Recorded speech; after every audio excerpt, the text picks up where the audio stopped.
Have you ever wondered what each Pokemon's name means? Today we're looking at 4 Pokemon. The water and eventually also flying type Magikarp and Gyarados, the water-ice type Lapras, and the normal type Ditto. Let's start with Magikarp and Gyarados.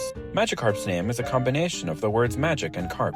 Magic is the practice of spells and illusions, and can also be used to describe things that we can't explain using logic or reasoning. And then a carp is a type of fish. This name nicely connects to the origin of Magikarp's evolution, which comes from a Chinese legend about carp that are able to swim up and jump over a dragon's gate, which is a waterfall, and then turn into dragon, a metaphor to teach that perseverance will always lead to success. This leads us to Gyarados, whose name doesn't actually use English to establish it, but instead was a name chosen because of its force, according to Ken Sugimori, the original designer and character artist of Pokémon. Although some people speculate that its name could also be connected to the Japanese word Gyakutsu, which means to slaughter, which in turn means to destroy or kill in a very violent way. Next we have Lapras, whose name is also quite different from the rest of the Pokémon so far.